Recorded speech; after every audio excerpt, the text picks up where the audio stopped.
Olá, Peraí, eu vou ter que. boa noite a Boa. todos. Ah, agora Boa noite, Frater. boa noite, Soraya, tudo bem? Tudo bem? Enfim, nossa live saiu, não é? Depois de tanto tempo, né? Acho que Teve uns 2 meses dois aí pensando meses mais nisso, ou né? menos. Então, estão todos ouvindo e vendo. Já temos aí uma quantidade de pessoas, muito bom. Ótimo. Obrigada a todos pela presença. Vamos. Vou começar me apresentando, né? Sim.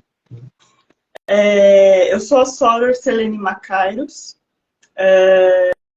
Sou cartomante, trabalho com baralho cigano e tarô desde 2019 e comecei mesmo a minha jornada lá atrás, né? Quando pequena, mas por conta das coisas da vida, muitas idas e vindas, eu só fui me firmar mesmo no caminho a partir de 2019, de lá para cá eu não parei. Descobri a magia cerimonial após descobrir o tarô e o baralho cigano. E de lá para cá, a magia tem transformado a minha vida. Perfeito. O meu caminho, eu acho que é um pouco mais recente. Eu comecei a estudar magia, acho que há uns 4 anos, mais ou menos, por conta própria. Um pouco antes eu comecei a estudar o tarô, me interessei, fui gradualmente interessando por ele. Bom, meu nome é Matheus, né? Frater Janus, e assim como a Sorocelene, eu iniciei os meus estudos junto com ela, sob a tutela do Frater Umbrus, e, e também sou tarólogo, né, magista cerimonial. E além disso, eu sou jornalista e sou historiador, então eu tenho uma outra. A minha formação é totalmente acadêmica, é outra coisa. Eu fui realmente me interessar dentro de um outro contexto da minha vida. Então um outro tipo de prática que eu não tenho nenhum tipo de ancestralidade, eu não sou neto de bruxas que não conseguiram queimar, então meu trabalho, Eu também, né? é, o meu envolvimento com o ocultismo é bem mais é bem recente e fruto de um outro momento da minha vida, mas enfim, estou já há um tempinho aí tentando entender como funciona. E hoje a gente preparou, né? Na verdade, o roteiro foi todo feito pelo Frater Janus, inclusive. Poder usar um pouquinho das habilidades jornalísticas do Frater. Ele montou um roteiro bem legal, ao meu ver, para a gente falar hoje um pouquinho a respeito dos usos dos arcanos maiores dentro da magia e acredito que, principalmente a respeito da magia prática, que eu acho que é algo um pouco mais palpável para todos nós, né? Como isso pode influenciar e como a gente pode fazer bom uso dos arcanos, que é uma ferramenta do tarô, né? Que é uma ferramenta tão rica.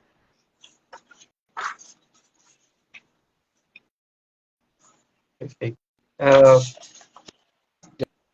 Eu separei algumas cartas aqui também do meu baralho, Ótimo. a gente usando aqui alguns exemplos. Quer começar, Sora? Você tem. Ok, vamos lá. O primeiro tópico aqui que a gente gostaria de trazer para vocês como reflexão, e aí vocês podem ir deixando perguntas, a gente vai respondendo na medida do possível, é a respeito dos arcanos como representação arquetípica e egregórica, né? E aí eu acho interessante interessante a gente falar um pouquinho de como é representado a jornada do herói dentro dos arcanos maiores, né? Porque, na verdade, existe uma egrégora aí bem grande por trás do tarô como um instrumento que é usado há muito tempo. Então, tudo que é usado por muito tempo, por muitas pessoas, cria uma energia, né? Então, a gente tem uma energia bem forte com o instrumento do tarô como um instrumento arquetípico, né? Ao longo aí de toda a história. Então, isso traz para ele bastante força e traz bastante poder, né? Um arquétipo, a gente pode dizer, eu não sei o que o Frater pensa, mas eu defino ele mais ou menos como um DNA psíquico do ser humano como espécie, né?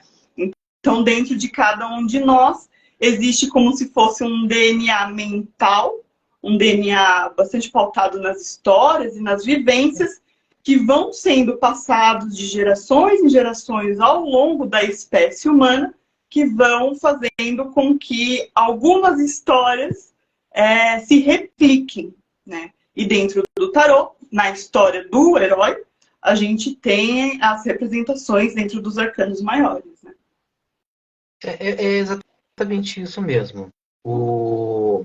Eu gosto de dizer que tudo aquilo que é arquetípico é também egregórico, porque ele nos toca muito profundamente.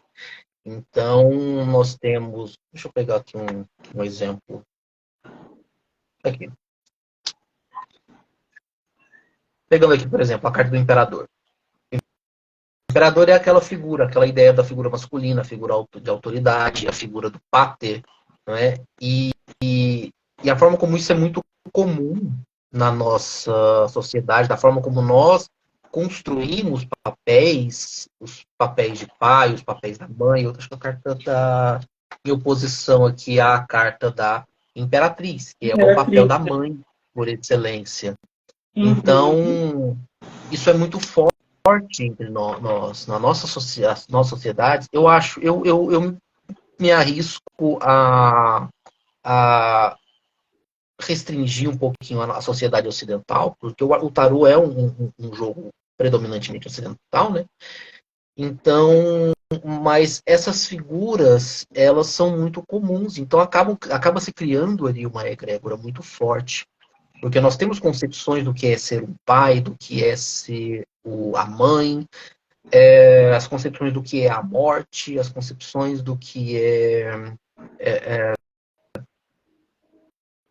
do arcano do louco também, que eu trouxe aqui pra gente, que é aquele arcano que traz o vigor da juventude, da novidade, o arcano que traz ali aquele aspecto da irresponsabilidade, da infância.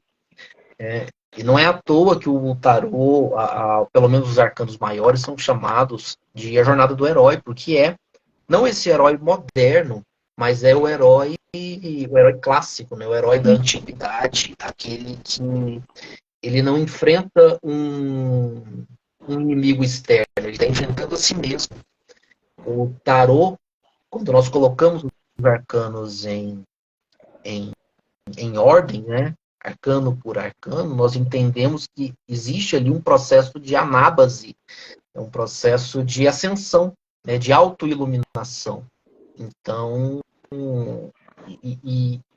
isso, passando arcano por arcano, nós entendemos como eles representam etapas e fases da nossa vida, que invariavelmente nós vamos passar por eles. Né? Os processos de morte, os processos de luto, de destruição, de renascimento, de iluminação.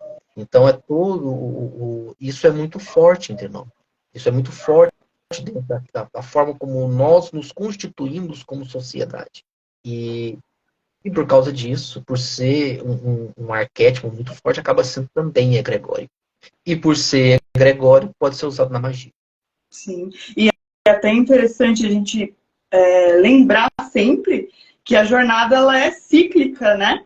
Então, o ponto que ela parte de início, o herói ele faz toda a jornada dele, como você bem explicou, e no final ele regressa, né? para que todo o ciclo recomece. E eu acho bastante interessante, você citou o louco, né?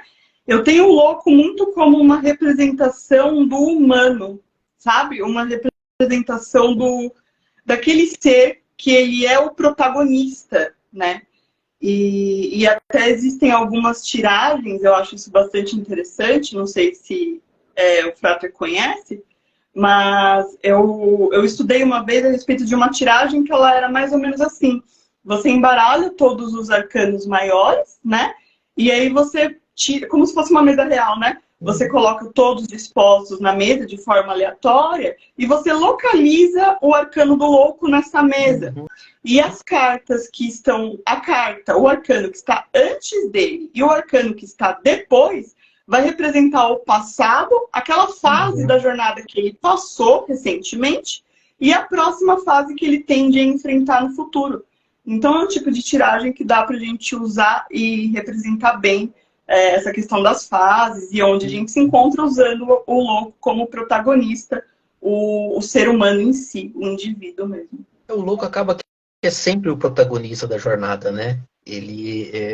O tarô é muito centrado nessa figura, porque, e sim, nós vamos passar por pequenas jornadas do herói ao longo da nossa vida. Quando eu estou num processo de iluminação, processo teúrgico, nós estamos nesse processo, como magos, como magistas, mas também em questões pequenas da nossa vida. Quando eu vou iniciar uma transição de carreira, eu vou concluir ou iniciar um novo relacionamento, quando eu vou me mudar são pequenas jornadas do herói, né?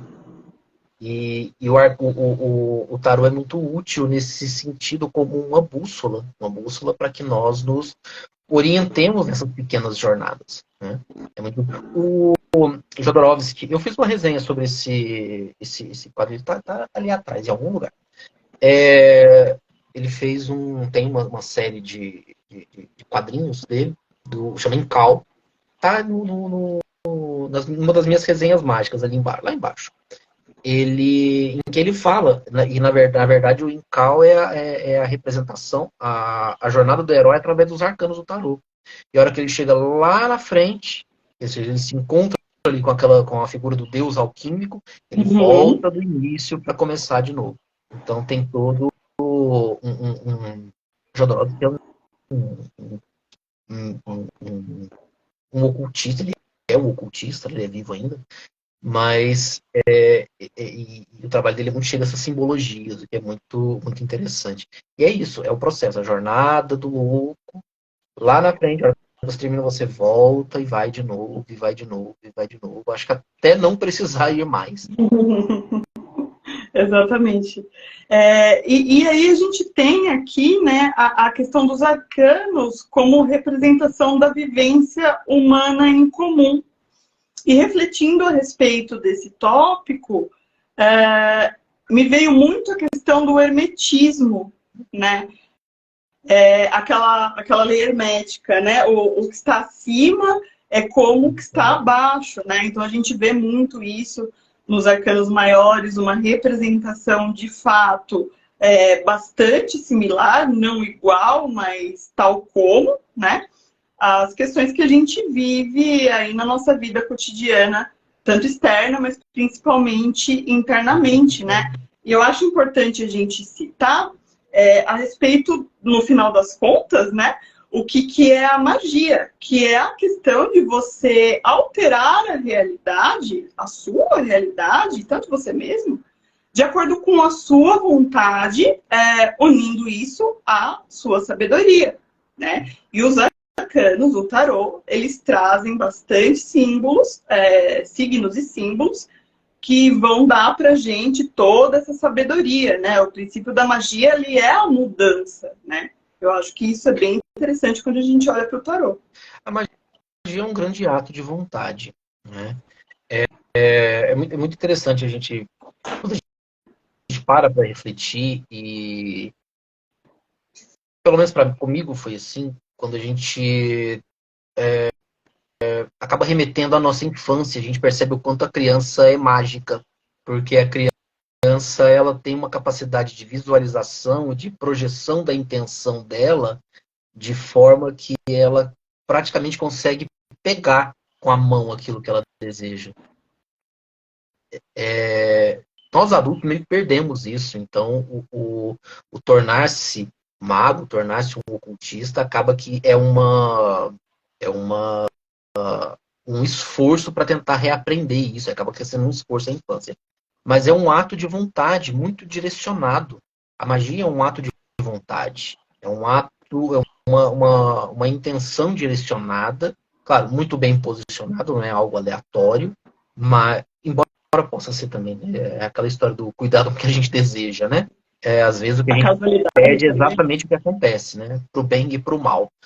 Mas é um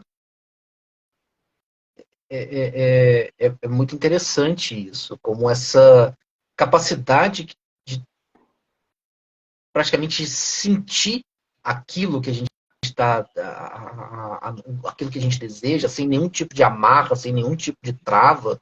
Isso é a magia de verdade. E é muito bonito a gente ver isso na criança.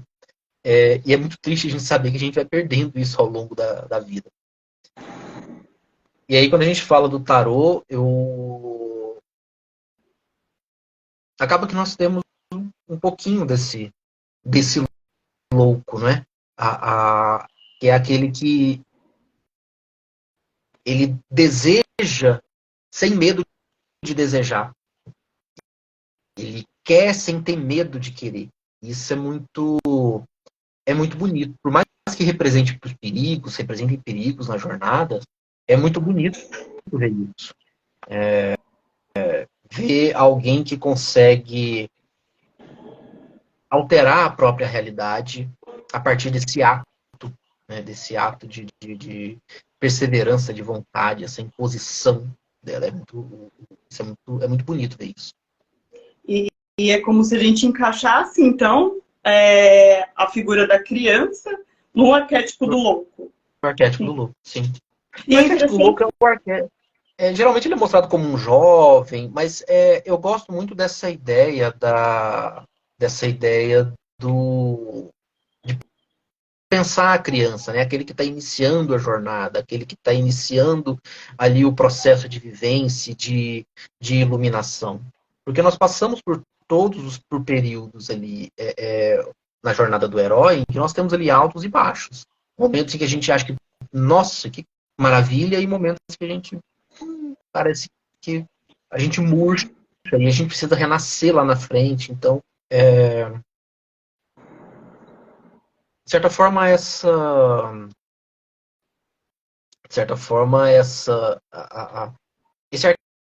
arquétipo fala muito sobre a nossa própria vida, sobre o tornar-se adulto, mas também tornar-se um ser iluminado, né? Um iluminar-se.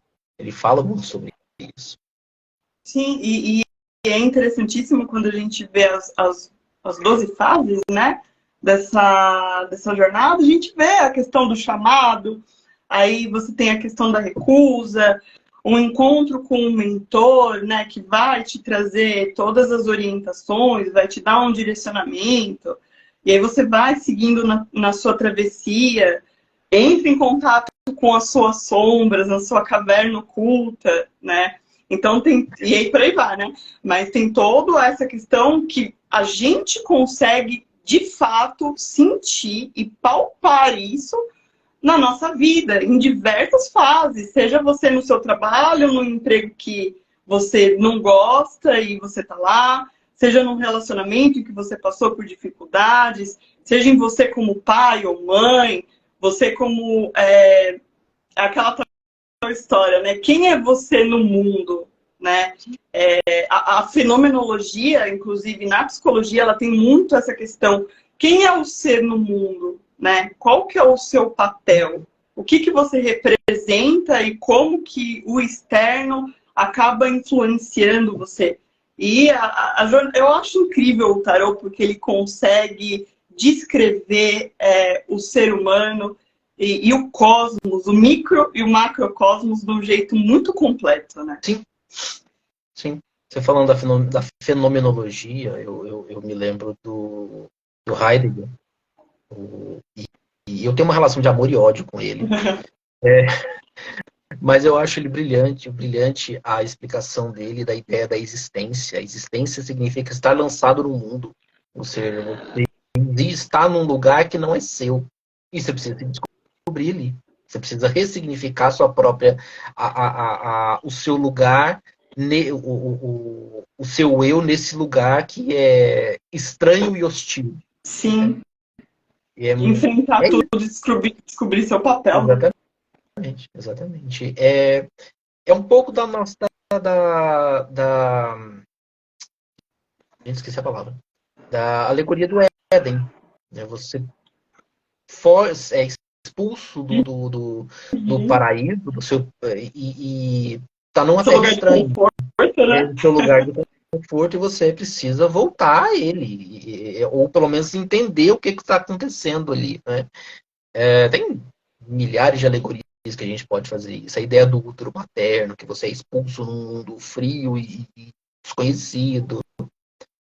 Tanto é que o nosso primeiro ato de vontade é um ato de protesto, né? Que a gente chora. O bebê, quando nasce, ele chora. O que eu estou fazendo aqui? Não é? Então, o tarot fala muito sobre esse processo de autoconhecimento, de encontrar-se, de achar-se, achar o seu lugar no mundo. E é por isso que isso é tão comum a todos nós. É por isso que isso é tão... A gente se identifica tanto, todo mundo se identifica. É por isso que é tão íntimo. Não existe uma pessoa que não consiga se identificar.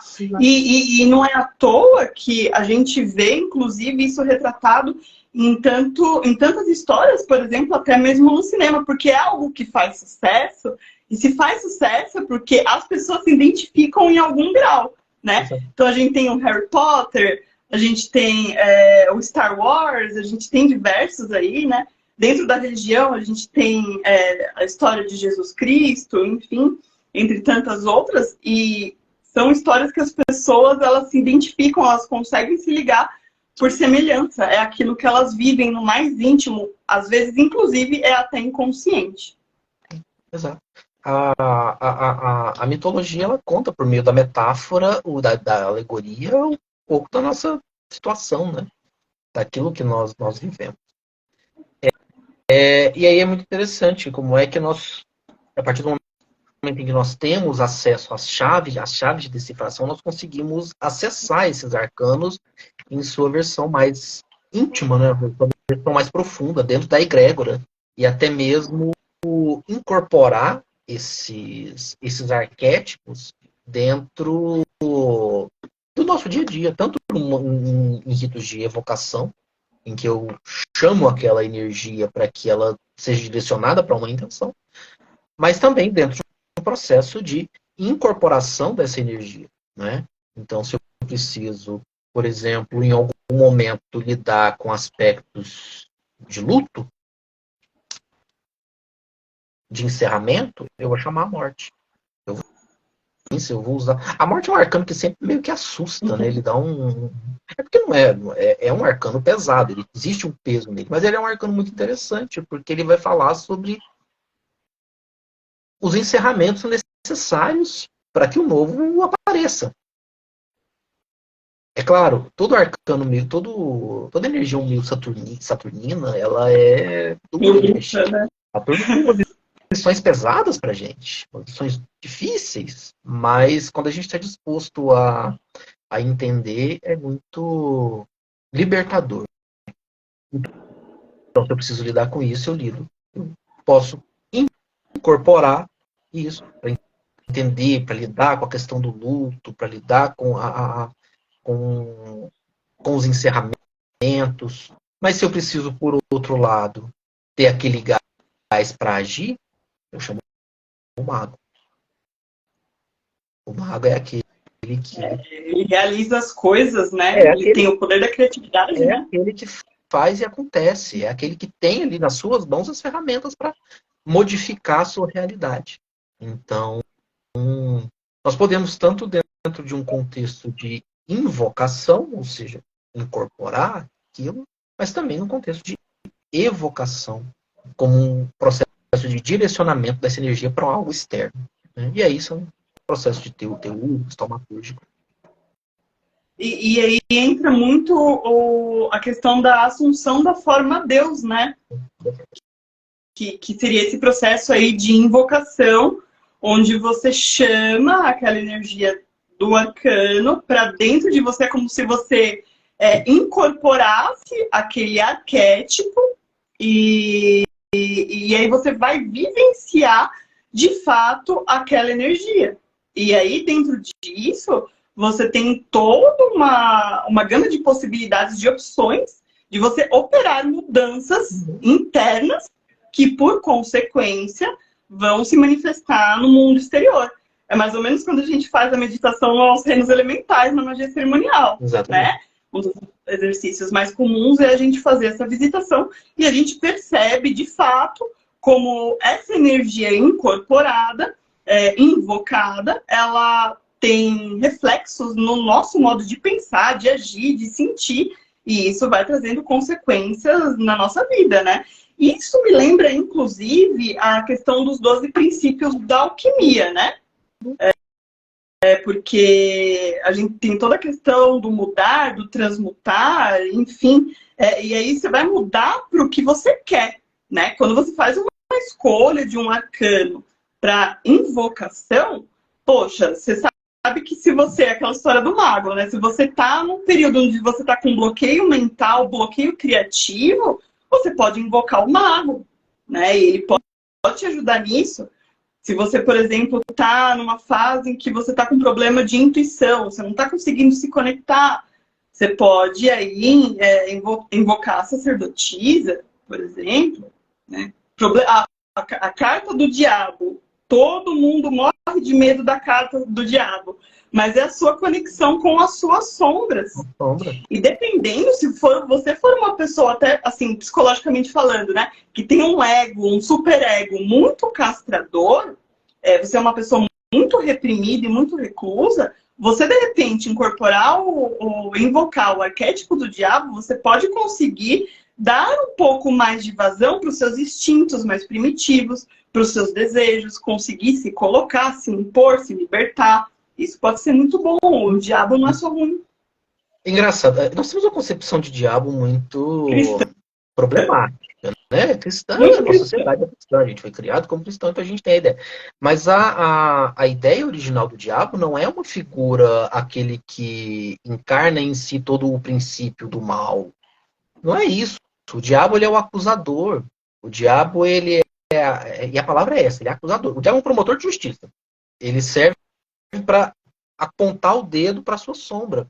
É diferente é porque são três coisas diferentes que foi incorporado, viram tudo a mesma maçaroca cristã, né? Que é o Lúcifer, Satã e Diabo. São três coisas completamente diferentes e que na tradução da Bíblia para a língua, tanto na Septuaginta, né, no grego, quanto na Vulgata Latina, esses significados se perderam. Mas são coisas completamente diferentes. O diabo é o acusador, ele é aquele que te aponta o dedo. E se nós pensarmos nele como uma entidade, ele existe, ele é visto no Velho Testamento como alguém que está a serviço de Deus. Porque como é que você vai crescer, como é que você vai evoluir se você não lida com a sua sombra? Se você pega aquilo que te desagrada e joga ali num cantinho. Então você precisa de alguém para chegar lá e trazer à tona essas questões. Então o diabo, ele é muito importante por isso. Porque ele nos fala daquilo que nos escraviza.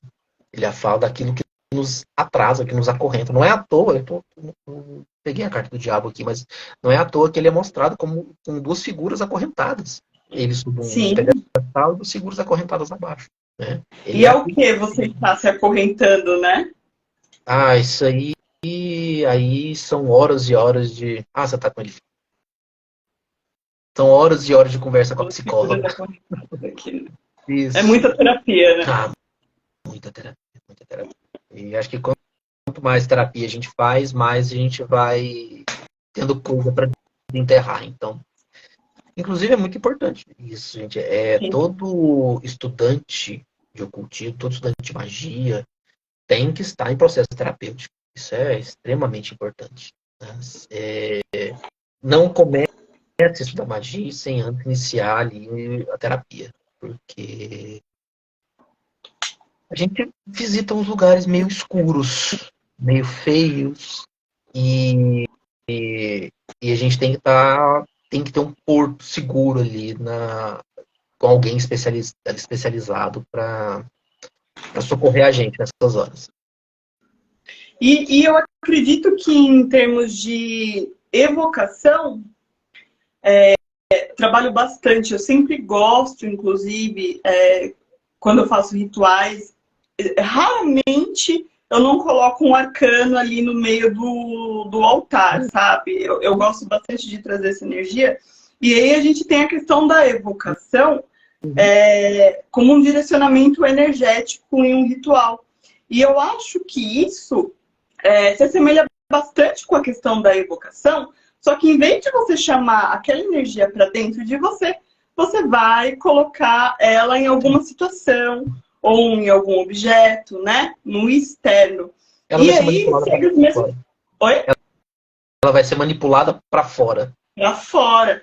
E aí, seguindo os mesmos princípios, né?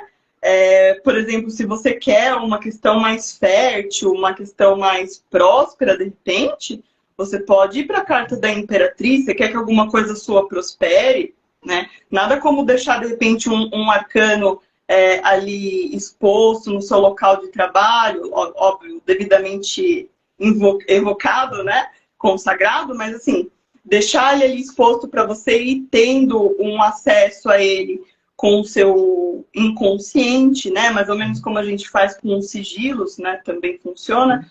E evocar eles, às vezes, num ritual, por exemplo, colocar eles em volta de um centro energético e aí chamar essas energias como avatares mesmo para te auxiliarem naquela sua intenção.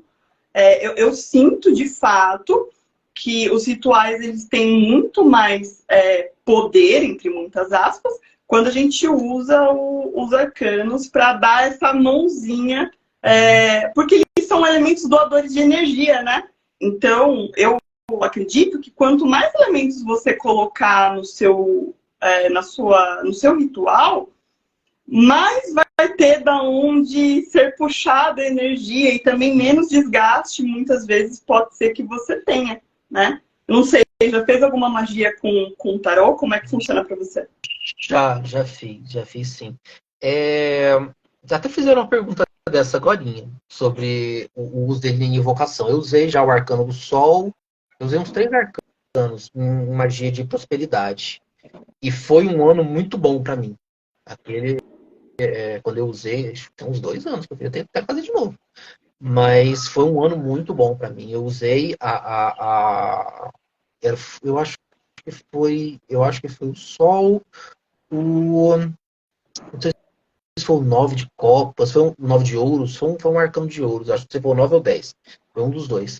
E foi um terceiro agora que me fugiu. Mas eu usei os 3 no altar, chamei a energia deles, porque era um rito de prosperidade financeira mesmo. E funcionou muito bem. Funcionou, assim, maravilhosamente bem. Foi um ano muito bom. E usei em outras situações também, já.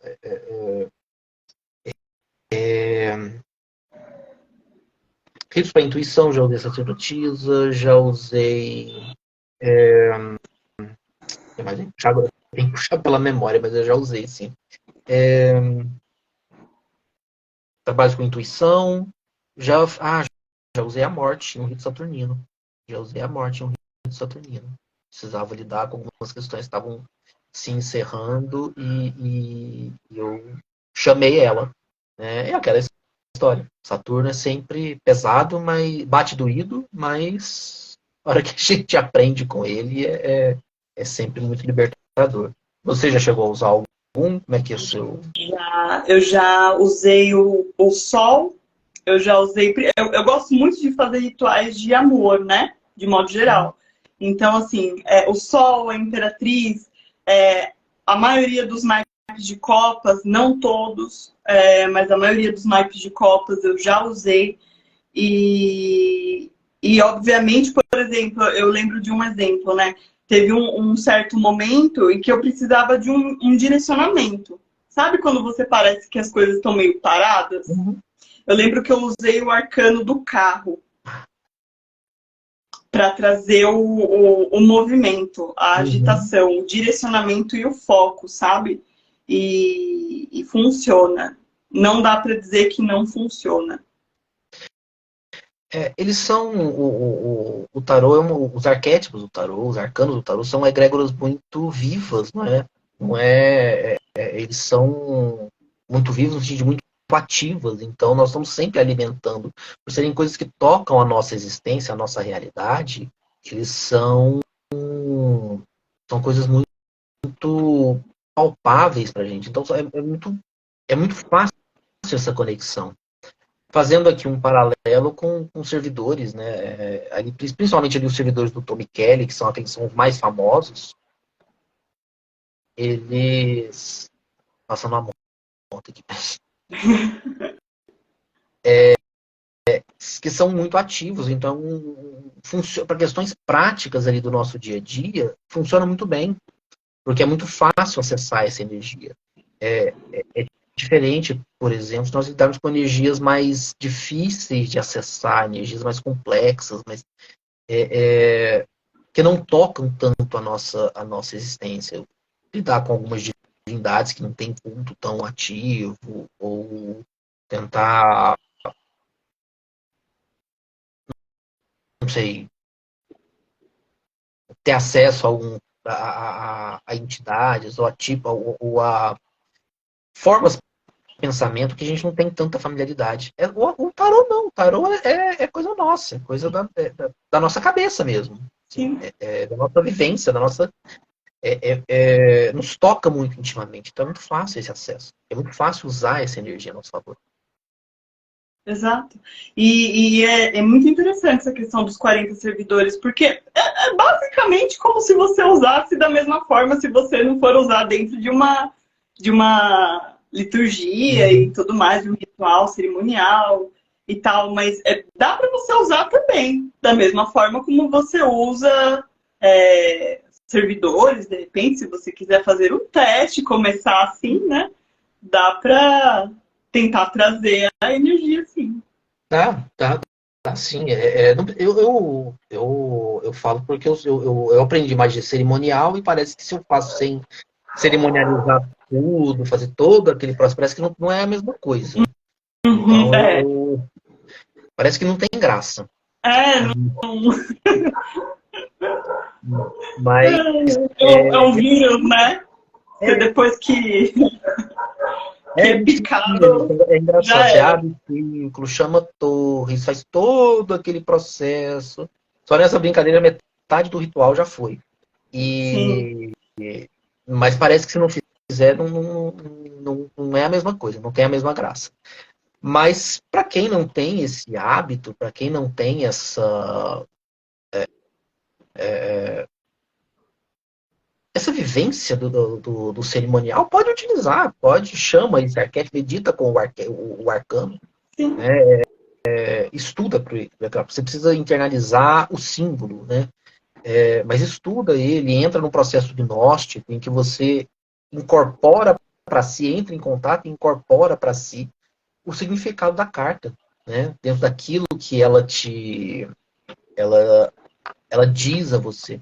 Eu cheguei a fazer um post sobre isso, sobre como memorial. Foi até uma seguidora que me fez uma pergunta na caixinha de quarta e me deu a ideia do post.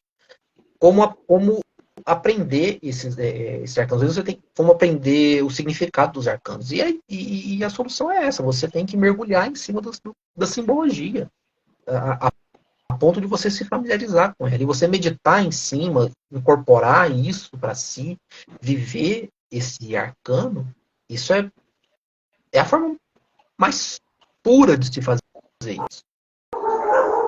Porque não adianta você ficar na teoria e ler livro, livro, livro, lógico que é importante, mas se você não consegue ver um significado disso na sua vida, de nada vai valer a teoria. Precisa fazer sentido dentro de você, né? E o o tarô realmente me parece bastante acessível quanto como instrumento, como ferramenta para isso, né? É muito. É uma magia muito. Nossa, muito. É muito acessível, muito próximo, né? Porque a gente pensa a ideia da magia como aquela coisa imensa, cheia de paramentos, muito custosa, né? E a magia cerimonial os sistemas de magia cerimonial são caros. Mas o arcano do tarô, hoje você adquire um muito barato, você não precisa comprar um deck, o seu primeiro deck, ou comprar um Dá deck até para muito você imprimir, né? pode imprimir se quiser também. E eu recomendo sempre ter físico, né? Não importa como você vai adquirir, mas tenha ele sempre físico, porque é outra coisa, a diferença é outra. Mas é porque às vezes eu sou velho também, analógico demais. Mas para mim eu gosto da coisa Gosto também. física. E é muito fácil você lidar com eles, você se incorporar, entender essa energia, viver essa energia. Eu me lembro de um momento, uma fase em que eu estava estudando sobre. Porque gnose, para mim, sempre foi um grande mistério. Antes de eu iniciar um treinamento mágico, sob supervisão, gnose, para mim, era uma coisa que todo mundo tentava explicar e ninguém explicava. Eu falei, tá, o que é um processo de alteração de consciência? Mas era uma coisa que não entendia. E aí eu fiz alguns estudos, eu fiz algumas oficinas de gnose. E numa dessas oficinas, nós fizemos uma vivência com um arquétipo. Ou seja, você incorpora um arquétipo. E nesse período, durante uma semana, você incorporava esse arquétipo incorporado. E você ia realmente encarnar um personagem. E eu encarnei durante esse período o arquétipo do mago. E eu fiquei uma semana achando que eu podia tudo. Foi uma semana assim que eu estava fazendo e acontecendo. Eu realmente trouxe para mim aquilo como um processo ali dessa vivência. E uma coisa muito simples, eu não cheguei a ritualizar nada. Eu fiz uma meditação em cima desse arquétipo, eu incorporei isso para mim. Como num processo. É muito interessante, alguns atores usam processos de laboratório muito intensos, em que eles efetivamente vivem aquilo. Alguns atores são muito famosos, inclusive, por fazer esse tipo de laboratório. Eles vivem aquele personagem. E eles não saem dele por nada. O cara que faz muito isso é o Joaquin Phoenix, que interpretou o Coringa. Sim. Ele tem esse processo. É que ele fica, às vezes, dependendo do personagem que ele está interpretando, ele fica absolutamente insuportável no set de filmagem. Porque ele vive aquilo, ou seja, ele incorpora aquele personagem, ele realmente se torna aquilo. E durante esse período de vivência de uma semana eu estava vivendo, realmente, eu era o mago, eu estava me sentindo o próprio Gandalf. É porque eu gosto mais de Senhor dos Anéis, é porque tem gente que gosta do Harry Tá. Potter. Mas, Jornada do Herói também. mas é uma vivência muito interessante. E aí é muito legal, porque você tem, depois disso, você tem que banir isso. É É o mais importante dizer importante. isso, porque o pessoal aqui, eu vi que subiu uns comentários, não sei o que lá, os arcanos como servidores. Calma, foi um exemplo, tá? Não vai achando que porque não é um servidor, ou não é uma entidade, ou uma deidade, você não vai ter que banir essa energia, tá? Porque se você ficar com ela ali, tudo que é em demasia, uma hora ou outra dá problema. Tá? A gente precisa sempre manter um equilíbrio, pessoal. Não sai por aí falando que o Soror e a Soror e o Frater falaram para tratar como se fosse servidor do caos e aí o hate vem, né? Não, pelo amor de Deus. Não é isso. O arcano, todo arcano, ele tem o seu lado sombra e o seu lado luminoso. É isso. Então a gente pega, por exemplo, o Imperador. O Imperador é aquela figura figura da autoridade, é aquela figura da força de vontade, é um arcano de fogo, né? De elemento fogo, marcial. Então ele é aquele arcano do agir, de ir para cima, de fazer, de acontecer. Mas ele também é o arcano do autoritarismo. Então, se você não sabe controlar isso aqui, você vê um pequeno ditadorzinho. Ele é aquele arcano inflexível. Né? O mago, que a gente fala tanto, que é aquele que tem ali o poder Mas ele é também um manipulador. O aspecto sombra dele. Ele é o charlatão. Tanto é que a expressão em francês do Novo Tarot de Marsella, a tradução é essa. Não é... Ai, gente, qualquer palavra. Não é charlatão, mas é aquele que faz truques, né? Uma ideia do que faz truques. A imperatriz, ela pode se tornar uma pessoa, o aspecto sombra dela é uma pessoa emocionalmente manipuladora. Né? Aquela pessoa que ou extremamente sensível, né? E por aí vai. O louco é o irresponsável, aquele que tem inconsequência, pode se tornar um inconsequente, um ingênuo, uma pessoa que todo mundo passa para trás. Então, se você não consegue lidar com o aspecto sombrio dele, isso pode te causar problemas. Tá? Regra de ouro, não chame o que você não consegue banir. Exatamente. E aí a gente... Pode falar. Oi? Pode falar, pode concluir. Não. E eu acho que é isso. É importante você sempre saber que as regras básicas, elas devem sempre ser seguidas. Não existe caminho fácil, apesar de ser uma ferramenta mais acessível. Nunca vá pelo caminho mais fácil, achando que não vai dar nada, porque as consequências, elas podem ser bem complicadas de se lidar depois. Você sabe um arcano? Deixa eu ver se eu consigo achar ele fácil. Um arcano que quase ninguém fala mal dele. Então, todo mundo acha que é um arcano bom, um arcano maravilhoso e não, quase ninguém fala dele, do aspecto sombrio dele. Mas o aspecto sombrio dele é o aspecto do narcisista. Deixa eu ver se eu acho aqui. Gente. Tô querendo criar um suspense aqui para facilitar, mas eu não acho. Eu não vou citar, não. É o aspecto da pessoa narcisista, arrogante, autocentrada. Gente, não é que ele vai ser o último?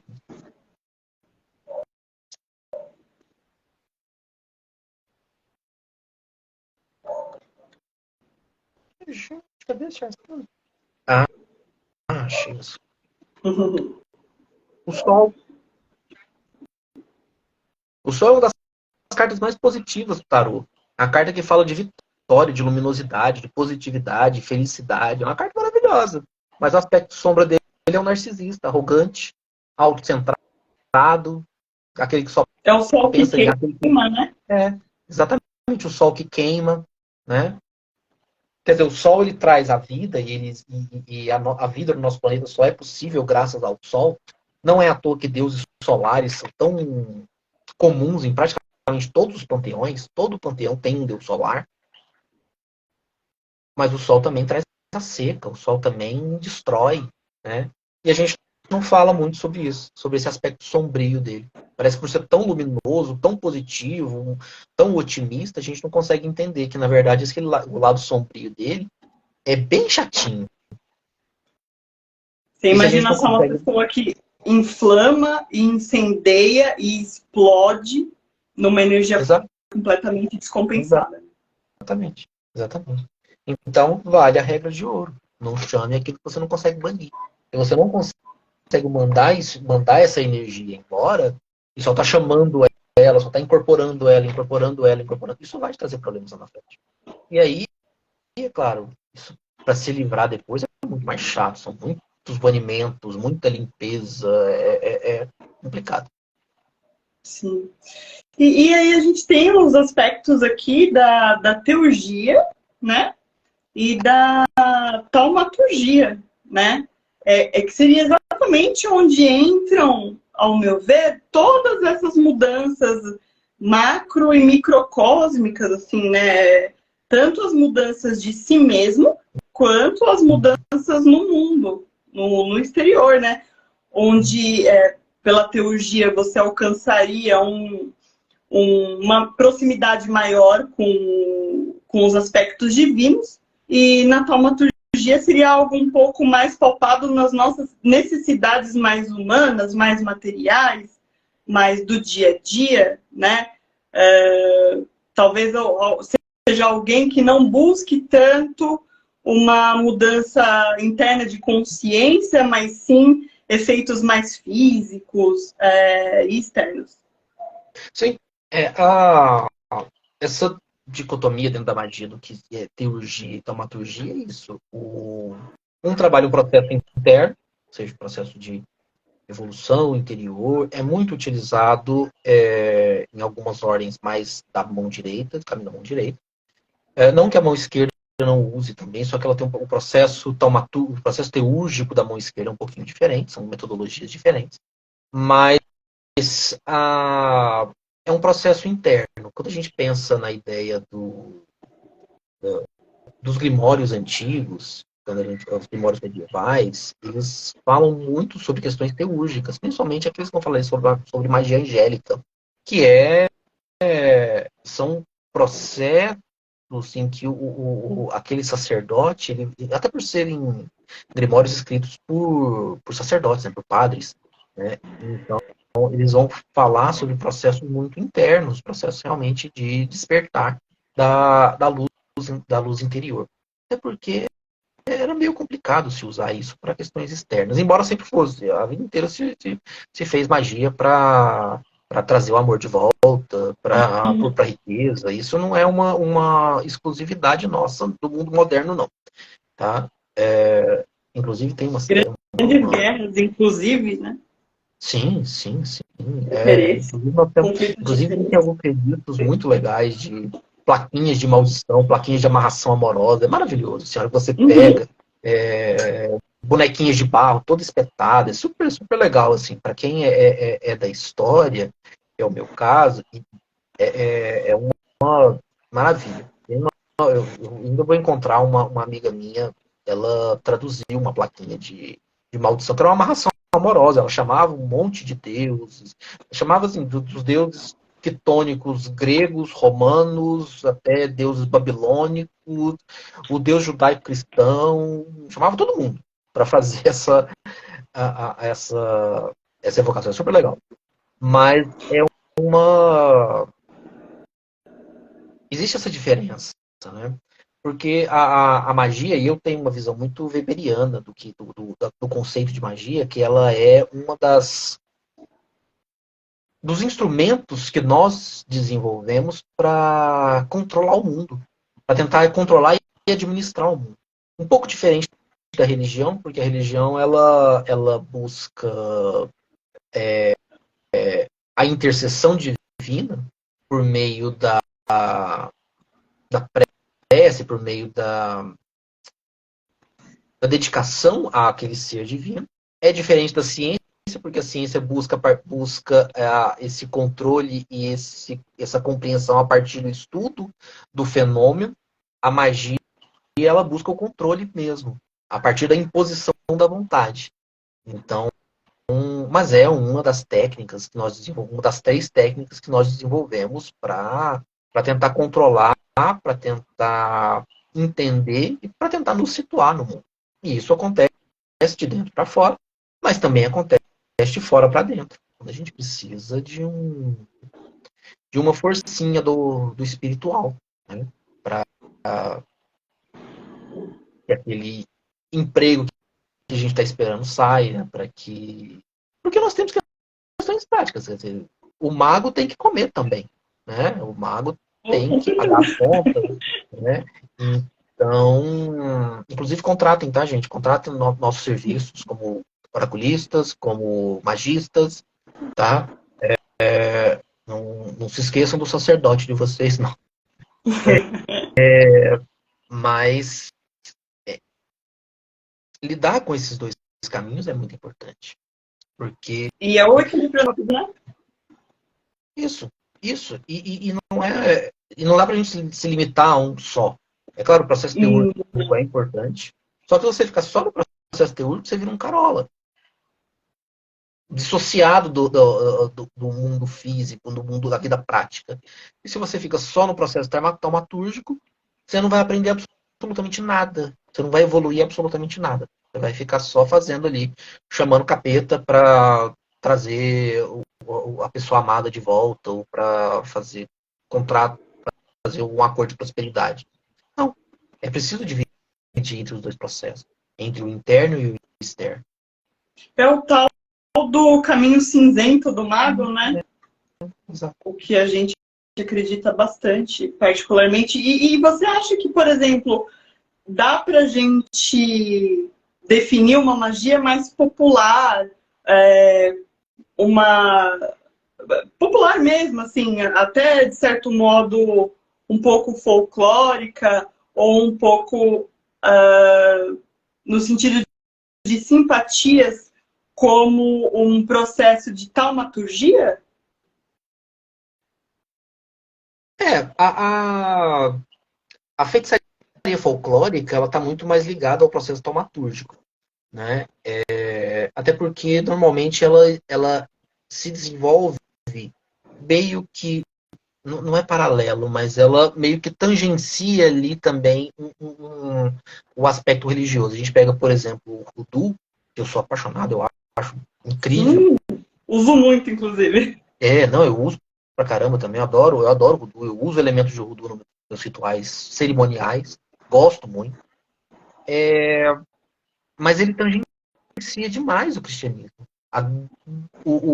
Os grandes conjurers, né, root workers, né, raizeiro, está fazendo uma tradução livre aqui para o Brasil, raizeiro, conjurador, eles eram vinculados à Igreja Batista, à Igreja Metodista, então tem um aspecto, tanto é que usa-se salmos, né, no voodoo. Eles o processo teúrgico deles está muito ligado à vivência religiosa. Então, a prática magística, a prática mágica, ela acaba tangenciando um pouquinho ali mais para. Ela acaba se direcionando um pouco ali mais para a taumaturgia. Né? Eu estou falando sem propriedade, porque eu não conheço, eu não sou um iniciado, mas eu acredito que a Wicca talvez consiga se fazer ali um pouco os dois caminhos.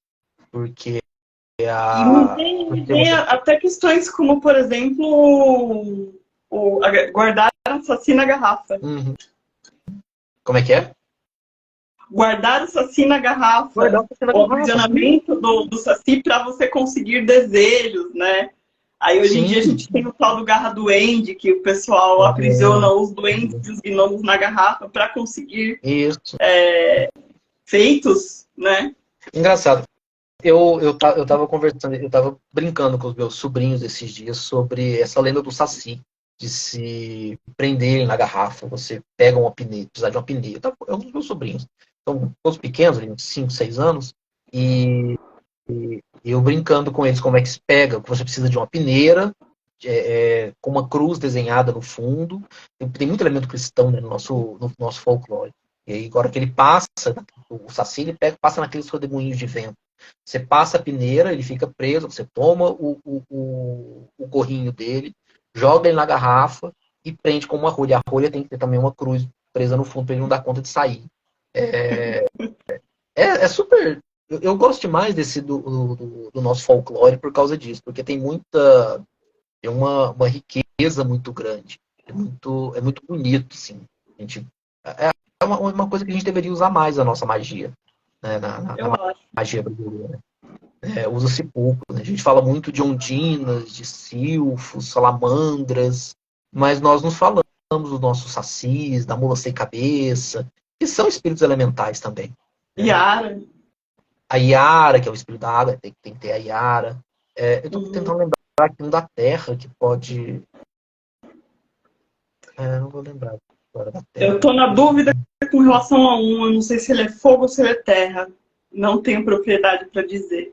Talvez o Curupira. tortura. Era isso que eu Porque é estava um coletor da pensando. mata, né? Então, Acho é que o tortura. terra, né? Mais Tortura da terra, né? terra. É terra. Então, É. então é uma. É muito rico, é de uma riqueza muito grande. Então é muito.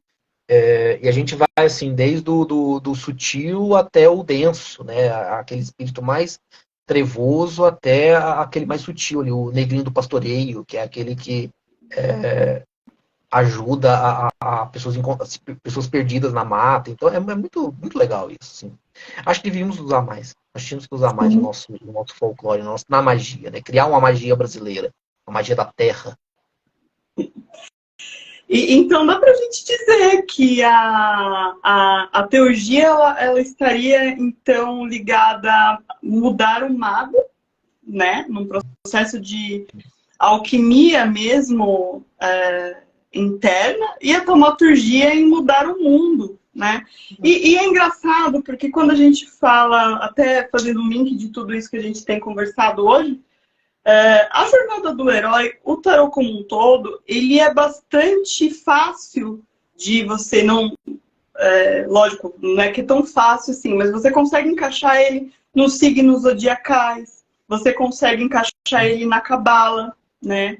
Nos caminhos da iluminação, você consegue encaixar nos planetas, né? Nos elementos, temos aí os elementos alquímicos também. Então, cada um dos arcanos, e aí também, quando a gente vai um pouco mais profundamente, principalmente na Golden Dawn, a gente tem uma descrição extremamente minuciosa e detalhada das correspondências, inclusive dos menores e naipes, para cada situação. A gente vê, né, como temos um instrumento que, além de ser um oráculo, um instrumento de divinação, ele é uma ferramenta de autoconhecimento e a gente consegue fazer magia com ele.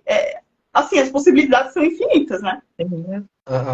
Tem várias possibilidades aqui, se tratar o tarô dentro do conhecimento mágico, né? Porque eu acho que com todas as críticas que a gente possa fazer a Golden Dawn, mas ela essas correspondências, essa ferramenta ela vai se tornando muito mais. Ela deixa de ser só um jogo como ela foi lá no passado, né? O tarô originalmente era um jogo de salão, mas ele se torna uma ferramenta de aprimoramento pessoal mesmo. Ele se torna uma ferramenta de. E também né, o uso mais comum dele é uma ferramenta divinatória. Mas é muito interessante quando a gente começa a entender o tarô como uma bússola para que nós nos tornemos pessoas melhores. Para que nós nos conheçamos melhor.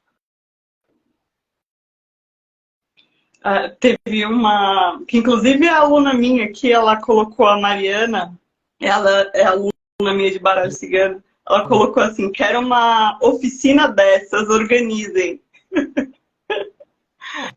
Gente, é um bate-papo. Que bom que vocês gostaram, né? É uma boa fazer uma oficina. Podemos elaborar aí uma ementa de curso para ministrar para vocês, sim, eu acho legal. Eu gosto da ideia. Abrir para perguntas, caso alguém tenha, Frater, você gostaria de complementar alguma? Eu acho que podemos abrir, sim. Eu vi que algumas pessoas lá atrás fizeram. Dá uma olhadinha aí. Eu eventualmente, o dia que eu virar o Mago das Estrelas, eu vou ter uma secretária só para cuidar dessas coisas para mim. Porque eu tenho uma preguiça dessas burocracias. Mas, gente, façam as perguntas de novo, por favor. Quem manda de novo. Porque eu sou 100% analógico. Achei uma. Pessoal, qual a experiência de vocês com tiragens de tarô online? Eu tenho um pé atrás desse sem intermédio de um tarólogo. Eu acho que ele está se referindo àqueles sites que você coloca aleatório ali e o site te dá as cartas, né?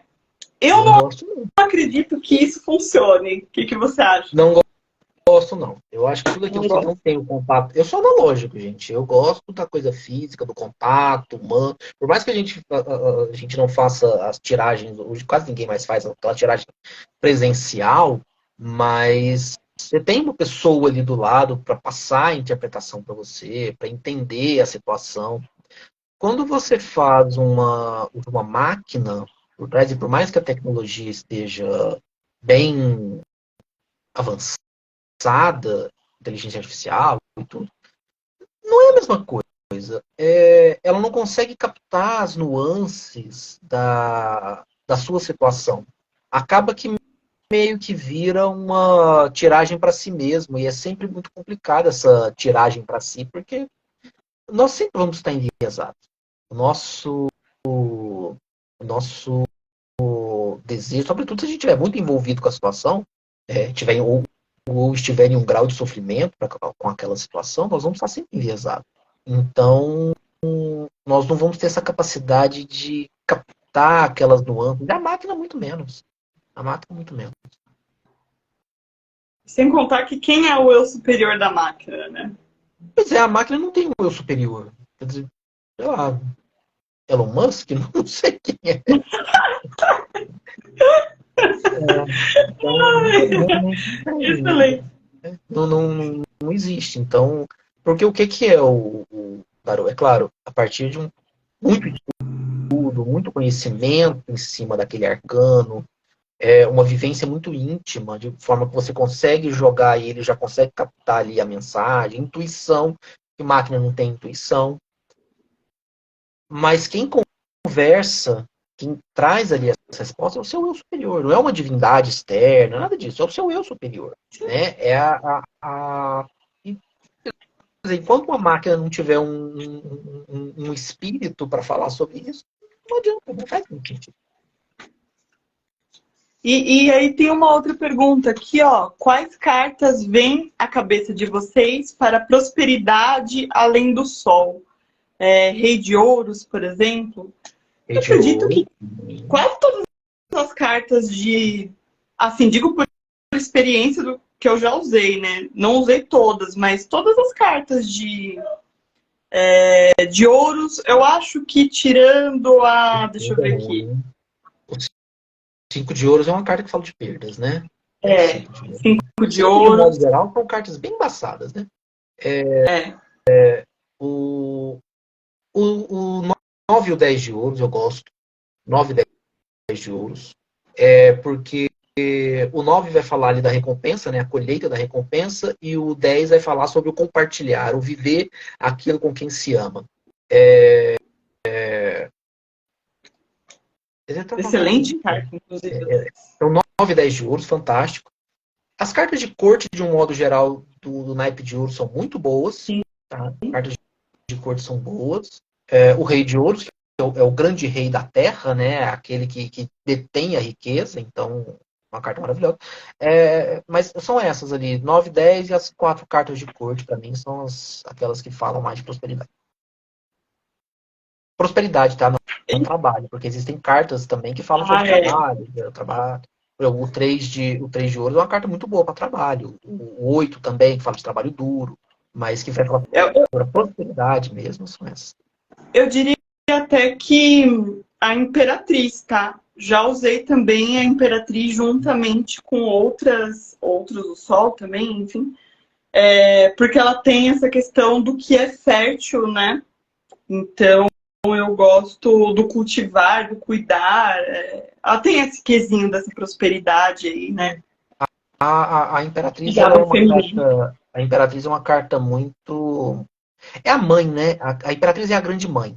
É a grande Gaia, né? É a fertilidade por excelência. É aquela que dá à luz à vida, dá à luz.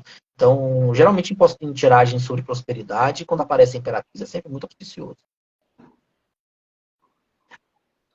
Fizeram aqui. Existe uma carta para a Lua. Eu não sei se eu entendi a carta para a Lua. A Lua mesmo, a própria Lua é uma carta. Não sei se eu acho que eu entendi, talvez. Será que ele não quis dizer a respeito da conexão? Porque aí, nesse caso, seria a sacerdotisa. É uma carta também bastante voltada para Lunar, né? ela é uma carta lunar por excelência, né? E ela é muito voltada para a intuição, para aquele poder interior. É uma carta lunar também bastante importante. E a Lua, apesar de que a Lua ela vai falar muito sobre a Lua, a carta, o arcano da Lua mesmo, ele vai falar muito sobre aquilo que não é o que parece, sobre Ilusão, engano. né? Aí eu estou respondendo já a pergunta de novo, qual o significado da carta da Lua? Ela vai falar sobre aquilo que está ali, a meia luz, né? Porque a Lua, ela, na verdade, é uma meia luz que não mostra aquilo que. Então, ela pode falar um pouco sobre engano. Ela é uma carta que pode falar muito sobre magia também. Então, tiragem, Demanda, demanda. depende. Assim. Então, é uma carta. É uma cartinha completa, uma cartinha chatinha às vezes, assim, porque o significado dela. Ela vai falar sobre coisas obscuras. Ela é uma carta que fala assim, a essência da Lua é coisas obscuras, né? E um aspecto um pouco mais positivo, ela pode indicar talvez ali um caminho ali meio iluminado, semi-iluminado, mas ela é sempre uma carta assim meio distante, meio complicada de se ela não te deixa ter uma aproximação muito clara do significado dela. Mas principalmente é sobre isso, sobre coisas que estão ali meio escondidas, meio à meia luz, incógnitas. E aí, diversas representações dentro do arcano da Lua. Existem. Assim, eu tenho, acho que o pessoal que acompanha aqui já deve ter visto. Eu tenho um. Como é que fala? Uma. É um tecido, esqueci como é que chama, do arcano do Sol em casa, né? E eu lembro que quando Bandeira? eu fui. Já viu, né? Já Em vi. algum Reels? Sim, sim, Tá. já vi. Eu lembro que quando eu fui comprar, tinha vários arcanos de opção, né? E tinha lá a Cor do Sol, sempre foi a minha favorita, e tinha da Lua. E a Lua é extremamente linda, né? Da mesma versão. E aí eu falei assim, putz, eu queria comprar da Lua. Só que eu acho que botar esse arcano aqui em casa pode ser um problema. Ele tem uma carga. E aí eu não comprei. A Lua tem uma carga meio complicada, porque ela não é muito fácil da gente administrar, porque primeiro que é muito a energia dela é uma energia meio furtiva. Então não dá pra gente entender. Inconstante. É inconstante, ela tem as fases, porque o Sol sempre Sol, né? Tá sempre brilhando. Mas a Lua ela tem aquelas fases, tem um momento que ela tá minguando, tem um momento que ela tá nova, tem um momento que ela tá cheia. Então, meio complicado isso. Não sei se é o arcano. Eu não sei como é que é no Lenormand, no baralho cigano, se o significado é o mesmo. Depende da escola, para ser bem sincera, tá?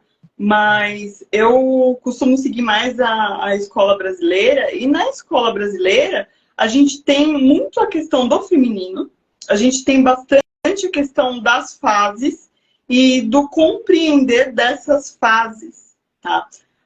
A gente vê demanda, por exemplo, muito mais na carta do chicote, por exemplo, tá? Do que na carta da Lua, né? Então, assim, não é o mesmo significado, tá?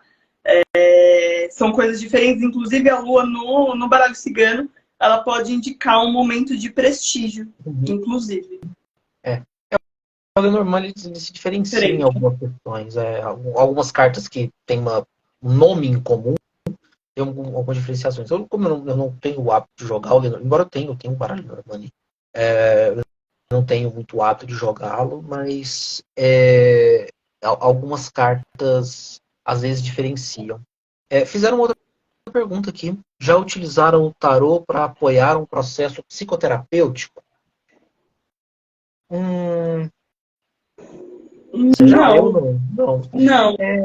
Existe alguma vertente dentro da tarologia, do estudo do tarô, que é a aplicação terapêutica dele. Claro, não em substituição a uma terapia tradicional, tá, gente? É sempre como um apoio, mas existe uma abordagem mais terapêutica. Alguns tarólogos mais antigos não gostam disso, Uhum. mas existe, e é bem interessante. O tarô existe né, a vertente junguiana dentro da psicanálise utiliza muito esses arquétipos do tarô como uma forma de terapêutica, uma forma terapêutica. Mas eu não me lembro, não, eu não cheguei a usar, não. Na verdade, o tarô eu uso mais com propósito divinatório mesmo. É claro, Sim. uma pessoa que está num processo de sofrimento, uma pessoa que está num processo em que ela precisa resolver algumas questões, acaba que o tarô ajuda nesse propósito, mas não diretamente, não. Não para esse fim, né? Porque quando você faz uma tiragem numa situação em que a pessoa está angustiada, geralmente a gente acaba tirando um conselho também, ou vem já ali no jogo, o tarot já dá na sua cara um conselho para aquela situação, né? Então, não rola muito um direcionamento apenas terapêutico. Você faz a divinação, você faz o diagnóstico do problema, as previsões de futuro, e junto a isso, pelo tarô ser uma ferramenta de autoconhecimento e bem filosófico, eu costumo dizer, né? Quando eu vou dar atendimento, eu falo assim, você quer o tarô ou o baralho cigano? Aí a pessoa pergunta, qual é a diferença? Aí eu falo assim, olha, os dois vão responder para você igualmente. A diferença é que o tarô vai dar uma volta e ele vai falar, e ele vai filosofar, e ele vai botar o dedo na sua ferida ali para te curar. O baralho cigano, ele vai vir com o tapa na cara, sem rodeio, e dificilmente ele vai passar a mão na sua cabeça com um conselho muito pro seu crescimento, assim, sabe? O baralho cigano é muito bom para fofoca. O baralho cigano é muito bom para fofoca. Ele vai direto ali, ele não tem muito. Não é que não tem muito filtro, ele não tem muita papa na língua. Ele vai direto falar é sim ou não, e é isso. Eu gosto muito do baralho cigano, eu acho muito interessante. Mas eu realmente eu não tenho o hábito de jogar. Vou ter que começar a usar ele com mais frequência. Fizeram uma outra aqui. Por que a magia em geral está conectada com a Lua e suas fases? Bom, por uma questão. A magia ela sempre foi praticada à noite. A magia meio que existe uma questão meio clandestina dela. A gente atribui muito a ideia da perseguição das bruxas na Idade Média, mas perseguiu-se muitas bruxas também no período pagão, no período pré-cristão, né? Então a magia ela sempre esteve muito associada ali à clandestinidade. A magia sempre existiu nas sombras. Claro, não aquela magia ligada ao sacerdócio oficial, não é. Mas ela, egregoricamente, ela sempre foi muito ligada. Então você percebe, por exemplo, como deusas de divindades lunares, elas estão muito associadas à magia. Elas são frequentemente associadas à magia. A Hecate é um exemplo, mas Ísis também é uma divindade lunar e que está associada à magia. O sacerdócio de Ísis também está muito ligado à prática mágica. Então, isso meio que acabou formando-se aí uma egrégora em torno disso, né? Foi o fato dela ter formando-se, na verdade, uma forma de pensamento. Mas não quer dizer que ela precise ser necessária. Você precisa estar conectado à Lua. É claro que a Lua, a energia lunar, ela é muito forte, é muito intensa, e você saber usá-la na sua magia é maravilhoso. Mas não é obrigatório, não, tá? É muito uma questão egregórica mesmo. Eu entendo, pelo menos, como algo egregórico. Sim. E o próprio ocultismo, né? Aquilo que está oculto, né? Aquilo que é feito às sombras, aquilo que é feito às escondidas, né? E dentro da magia, a gente usa demais a energia lunar, né? Então, qualquer ritual que você vai fazer, assim, aqui estamos falando de cerimonial, tá? Você observa a fase da lua, né? Isso não significa que você, de repente, não possa fazer uma magia de prosperidade, por exemplo, numa lua minguante. Você pode fazer, desde que você saiba banir esse aspecto e chamar o que você quer, né? Mas a gente sempre observa a Lua, inclusive em consagrações de instrumentos e ferramentas mágicas. Sim. A Lua é extremamente importante. A gente costuma dizer, né, Frater, que nada se faz em Lua minguante, né, principalmente consagrações. Né? Ah, não, consagração nunca. Faz Nunca, banimento, a Lua minguante ela tem uma energia própria para tem. banimento, mas realmente é verdade. Mas sempre usamos muito, né, essa observação. Mas a questão é não deixar, não é porque a Lua está numa fase tal que a gente deixa de fazer magia nela. Às vezes é uma questão de gente, não tem o que fazer, vai fazer o quê? Faça a magia. Mas saiba que no momento em que você traça o seu círculo mágico, só entra ali dentro aquilo que você autoriza. Então você tem tem que ter a capacidade de não permitir que essa energia entre para o seu trabalho. Então você não consegue, você precisa. Então você precisa Peraí, deixa eu saber. fechar a janela. O cachorro tá latindo, peraí. Pronto. Então você precisa saber bloquear isso, impedir que aquilo que não seja autorizado expressamente por você não entre, né, naquele ritual. É claro, se você puder evitar, evite. Mas não é assim algo que deva te impedir, não. É igual uma história que o pessoal Tem outra fala. pergunta. Sim, sim. Oi? É igual um pessoal que fala que não, que só faz magia, só se faz.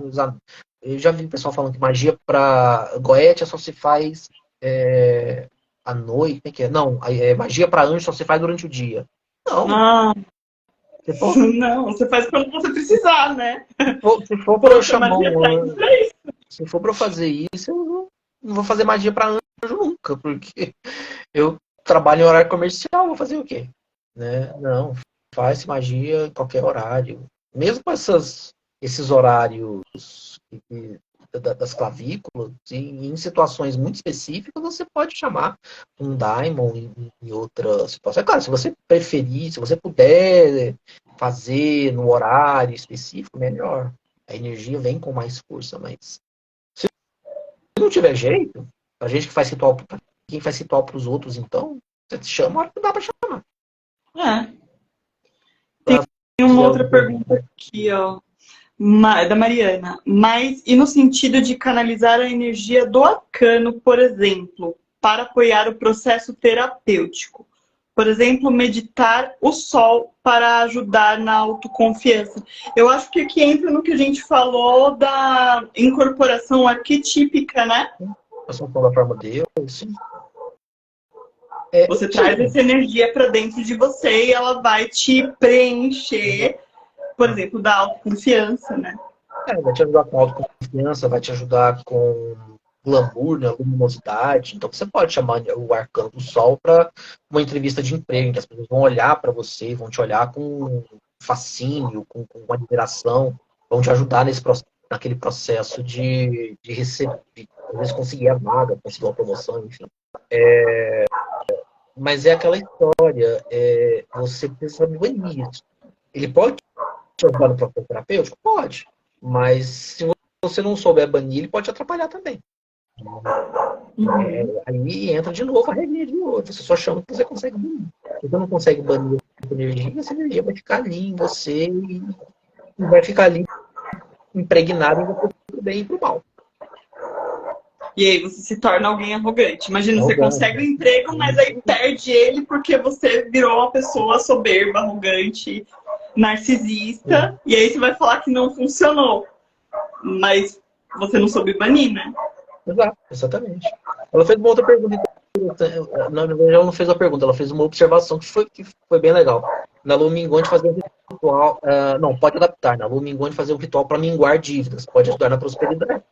Pode sim. Você faz um para as dívidas acabar. Você está num processo de endividamento e faz um para, de repente, que pode ajudar, por exemplo, a conseguir uma renegociação, enfim.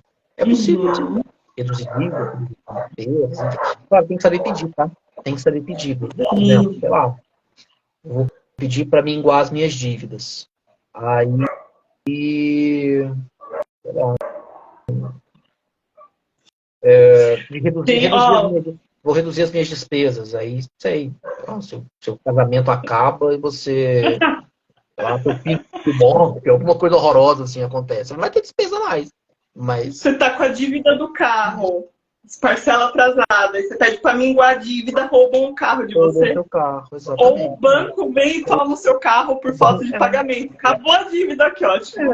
Então tem que saber pedir também, gente. Exatamente. A beleza da magia é essa, porque tem uma questão de semântica muito forte aí. Magia é Sim. verbo, né? O verbo tem uma força incrível, né? Na nossa tradição cristã, mas a tradição judaica também, o mundo é criado a partir de um ato de vontade, um ato de verbalização. Então esse verbalizar é importante. Só que se você não souber pedir, o problema da magia é que às vezes ela acontece exatamente do jeito que você pediu. Exatamente da forma como você verbalizou. E pro bem e pro mal, né? A gente nunca sabe. A gente vê muito o pessoal falando desse cuidado com contratos, né?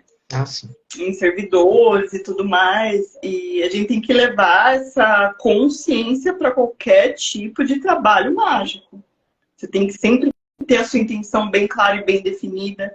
E pedir nos mínimos detalhes, sem deixar brechas, porque pode dar É problema. eu gosto muito daquela história Aliás, tem um filme muito bom sobre isso. É um filme antigo, muito antigo, que chama. Eu acho que chama O Mestre dos Desejos. É um filme de terror Nunca meio trash, mas é bem divertido. A premissa é muito boa, que a ideia é a história de um djinn, é um demônio árabe, né, do Oriente Médio, e ele é aprisionado numa gema durante não sei quantos mil anos e é trazido de volta, é liberto no mundo moderno, no século XX. E ele começa a conceder desejos para pessoas, exatamente como ela pede. Então a pessoa, velho, eu quero ganhar alguns milhões de dólares. E aí a mãe dele assina um seguro de vida, vai embarcar no avião, o avião explode. Então, assim, aconteceu. Ele recebeu o dinheiro, mas a que custo? Eu gosto muito da ideia Eu gosto muito da ideia do. Que sempre falam, vou fazer uma magia para perder peso. Ah, você sofre de um acidente, perde uma gordíssimo, hein? perna, perdeu peso, né? A magia, ela atua sempre pelo caminho mais rápido. Ela via de. Por isso que a gente bate tanto na tecla da via de manifestação. Eu, ela vai atuar por esse caminho. Ela economiza energia mesmo. Ela economiza tempo para atuar. Se ela tem um caminho mais rápido, que não é tão bom, e um caminho mais demorado, que é melhor, ela vai pelo caminho mais rápido. Ela é amoral, ela não existe isso. Se eu não especificar que eu quero fazer uma magia para perder peso de forma saudável, sem prejudicar a minha saúde, vai acontecer do jeitinho que eu pedi. E a gente vê isso nas técnicas de sigilização, né? Inclusive quando você cria um mantra, né? A gente costuma dizer que os mantras eles precisam ser sempre positivos, com intenções positivas, né?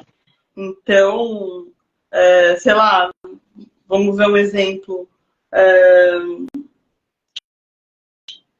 Em vez de você falar assim, olha, você é uma pessoa que sofre com pesadelos, em vez de você Uhum. falar assim, quero parar de ter pesadelos, você vai fazer um mantra assim, quero ter bons sonhos, ou tenho bons sonhos, durmo e sonho coisas positivas, né? Então, essa diferença, ela faz diferença na Sim, hora que claro. você vai fazer essa intenção. Então, é o saber pedir. Isso desde coisas básicas, como um mantra, até coisas grandiosas, como um ritual completo, né? Sim, claro. Você tem que saber o que você está pedindo. Você tem que saber. Primeiro que você tem que saber o que você quer. É a primeira coisa. Por isso que consulta estratégica é tão importante. Você tem que saber o que você quer. Por que você está fazendo essa magia? A magia, ela um ritual de magia, ele é importante para aquele momento? Ou será que você consegue resolver esse problema seu de outra forma? Então, existem possibilidades e existem. Peraí, que negócio. Vai, voltou. Tá meio esquisito aqui. Tem uma pergunta aqui. Se você não souber pedir, você pode ter sérios problemas. Eu lembro da história de um cara, eu esqueci quem que mas ele é criador de conteúdo. Ele falando uma vez que ele precisava de mais energia e pediu a energia da lua cheia para ele. Ele ficou dias e dias sem dormir. Por causa disso. Não conseguia. Ele precisou fazer um trabalho de banimento, enfim. Quer dizer, as famosas cagadas mágicas, né? Todos colecionamos cagadas mágicas. Deixa eu ver aqui, tem uma pergunta. Por falar em sigilos, vocês já criaram servidores astrais? Se sim, como foi a experiência? Caso contrário, tem vontade? Nunca criei nenhum servidor astral. Já tive vontade, tá? Inclusive. Mas eu acho que eu consigo resolver de outras maneiras que não criando um servidor. Eu acho o processo de criação de um servidor muito interessante, mas eu acho ele um pouco maçante. Não sei qual que é a opinião do Frater. Aquele negócio. Eu acho que nós cerimonialistas, a gente acaba ficando meio pedantes, porque parece que tudo aquilo que a gente não faz, todo o processo, parece que não é a mesma coisa. Pelo menos eu tenho essa impressão. Eu nunca criei servidor. Eu uso muito técnica de sigilização, gosto muito, funciona super bem. Sempre que eu posso, eu estou criando sigilo, eu faço sigilos, eu internalizo eles, faço para mim mesmo. Não, o servidor eu nunca criei. Nunca criei. Tenho vontade, quero iniciar em algumas práticas aí, quero iniciar alguns processos aí, algumas práticas de bruxaria, usar o boneco, fetiche, né, espiritual. Sim, sim. Que é um processo particularmente semelhante. E tem alguns projetos aí que eu estou postergando, eu estou procrastinando aí, que é para criar, assim, alguns servidores astrais. Mas por hora não criei, não.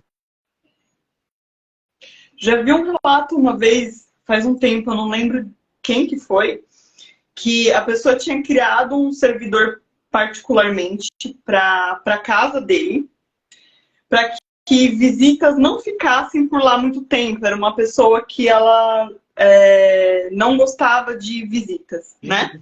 Então, sempre que aparecia alguém lá, ela tinha esse servidor alocado em, sei lá, X lugar da casa, que as pessoas, assim, elas chegavam, ficavam um pouco, por algum motivo, iam embora depois de um curto período de tempo, né? E disse que funcionava bastante nesse sentido, né? E que aí foi todo um jeito de fazer o contrato, tudo certinho, especificando, né? Para não dar problema também, porque imagina a pessoa vai na sua casa e sai por um motivo ruim, né? Você acaba queimando o seu filme. Claro. Mas funciona até para situações práticas, né? Sim. O grande problema é que a gente acha que vai criar um servidor e ele vai ficar a serviço da gente e a gente não vai ter que fazer nada em troca. Você tem que alimentar esse servidor, você tem que cuidar dele. Né? Você tem que definir uma forma de alimentação, você tem que definir, inclusive, uma forma de destruição dele. Para que. E isso tem que estar muito. Porque a gente acha que é uma coisa, é muito fácil criar servidor. Não é tão simples assim também. É um processo acessível, mas ele é um processo que exige uma internalização dessa forma de pensamento muito grande. Tá? Você tem que criar uma energia, você tem que estar em gnose, né? Por isso que se usa tanto o orgasmo como uma forma de ativação do sigilo, porque é um dispêndio de energia muito grande. Que a gente acha que é uma coisa assim, vou criar um sigilo. Ou então, se a pessoa for um pouquinho mais preguiçosa, vai usar um servidor público, e aí também vai ser vampirizado, porque esses servidores públicos é tudo cheio de problema. Mas e a gente achar que é uma coisa simples. Não, você tem que cuidar desse servidor, você tem que criar, porque se você não alimenta ele vai minguando e morrendo. ele morre, né? Esse servidor, ele tem que ter uma fonte de energização. O que, que você vai fazer para alimentá-lo? O que, que você vai fazer para destruí-lo? Então, existe toda uma técnica, assim, não é tão simples quanto parece, tão fácil, assim. Não. Mais alguma Eu acho que coisa? não temos mais perguntas. Não tinha, Se não não. tiver, eu fale agora, o cálice para sempre. É. Já vamos aí com quantas horas de live? Deixa eu ver aqui, peraí. Quase 1 hora e meia de live já. 1 hora e meia. Ó, tem conteúdo Bem aqui mesmo, para vocês bem fazerem sessão pipoca no final de semana, pegar o caderninho, o grimório e anotar tudo e botar em mesmo. prática. Botar em prática. Ofere... Pode falar. Quer oferecer os seus serviços, Frater? Deixe aí o seu anúncio. Sim, sim. Bom, nós fazemos consultas oraculares, eu jogo tarô normal, Rider White tradicional, também faço consultas com osteomancia, faço trabalho de magia, se precisarem, entrem em contato comigo. Nós estamos ainda com prazo de inscrição para o ciclo de rituais a preços mais acessíveis, tá? Vai encerrar em final de setembro. Então, se você precisa de um trabalho de magia e não está ali com a grana meio curta, ainda temos vagas. De resto, postamos conteúdos quase todos os dias, a gente está sempre interagindo lá na página e sempre eu tento responder todo mundo que me procura, dentro das minhas possibilidades. Quiser Fala fazer. da lojinha. Ah, sim, temos uma loja de joias, tá? De joalheria esotéricas. Estamos lançando aí os primeiros produtos. Já temos aí uma linha elemental, uma linha hecatina de joias consagradas a Hecate. Então, também entre em contato. Tá? O nosso perfil, vocês vão entrar no meu perfil, tem o Instagram da loja também. Mas vocês podem ver na nossa postagem toda a nossa coleção. Já para a próxima semana a gente deve lançar mais coisa. Bom, quem quiser fazer consulta de tarô comigo ou com o Frater, serão sempre muito bem atendidas, né? Eu faço consulta também com baralho cigano. Além das consultas de tarô e baralho cigano, eu também faço consulta de scrying, que é a vidência através de objetos reflexivos, né? Eu utilizo o caldeirão com água para essa vidência. Então, quando for questões mais espirituais, principalmente questões de entidades, espíritos que andam com você, deidades, enfim, animais de poder, karmas, vidas passadas, entre outras tantas coisas, o scrying ajuda muito, tá? Além disso, eu dou mentoria de baralho cigano, que não é um curso, é uma mentoria, então são aulas particulares ao vivo, igual eu aqui e o Frater, a gente está conversando. A gente tem aulas semanais ou de 15 em 15 dias particulares, tem lista de exercício, tem apostila, então é tudo de acordo com o seu ritmo de aprendizado, mas é uma mentoria exigente, tem que se dedicar. Você não sabendo nada ou sabendo tudo, vai ter conteúdo lá para você, inclusive de desenvolvimento intuitivo, consagração, ética, tem muito conteúdo mesmo, tá? E eu também faço trabalhos de magia, principalmente voltados para amor, tá? Não faço amarração, nem adianta vir pedir, sou completamente contra, tá? Mas adoçamentos eu faço, cura emocional e principalmente rituais de amor próprio é o que eu mais amo fazer. Então, se você tiver interesse também, me chama que a gente conversa, eu tiro suas dúvidas, enfim. Catálogo lá no WhatsApp Business, que o Frater também tem, tá bem cheio de conteúdo para vocês escolherem. Isso. A Soror tem a especialidade dela em trabalhos amorosos, no campo sentimental, os meus, ou pelo menos assim os anjos me definiram para mim, trabalhos de prosperidade e cura. Mas eu faço outros também não faço amarração, não faço destruição, eu tenho meus limites éticos, mas faço outros trabalhos também. Tá? A gente atende dentro da sua demanda. Fizeram uma última pergunta aqui, acho que a gente pode responder, porque a indicação bibliográfica é legal isso. Sobre hipnose, qual o referencial teórico usado por vocês no início da jornada? Cara, o Franz Bardon, O Caminho do Adepto, esse livro, você só vai achar, em sebo, a uma pequena fortuna, e vai achar na internet. Tá? Tem audiobook. Tem audiobook também. No YouTube então, tem. Funciona, é muito bom, é um excelente livro. Tá? Então, O Caminho do Adepto é muito bom. Libernu também, Libernu e Psiconauta, tem também exercícios bem legais. E o Liberaba, se você curtir aí uma linha mais telemita, também é bom.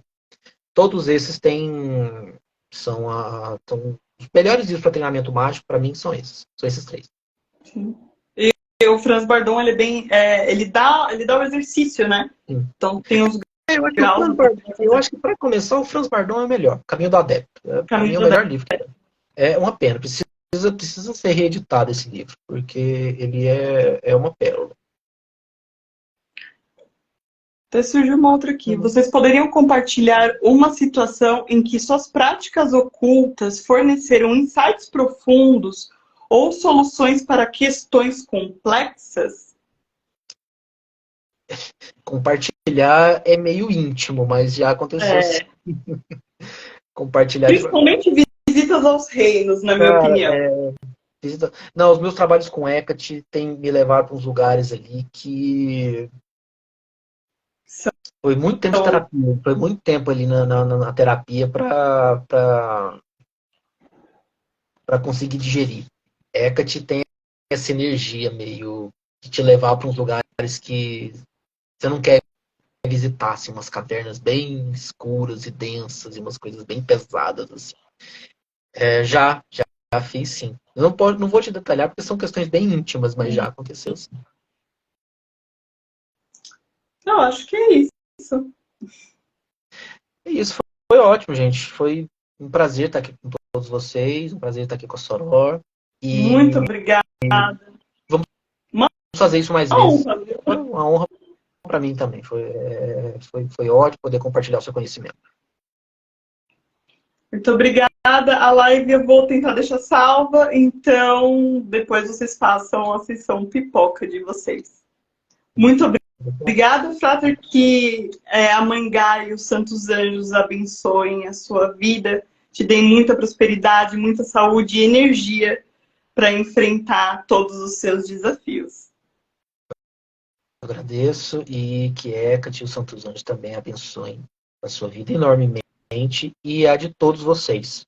Muito obrigada, gente. Tchau. Boa noite. Boa noite.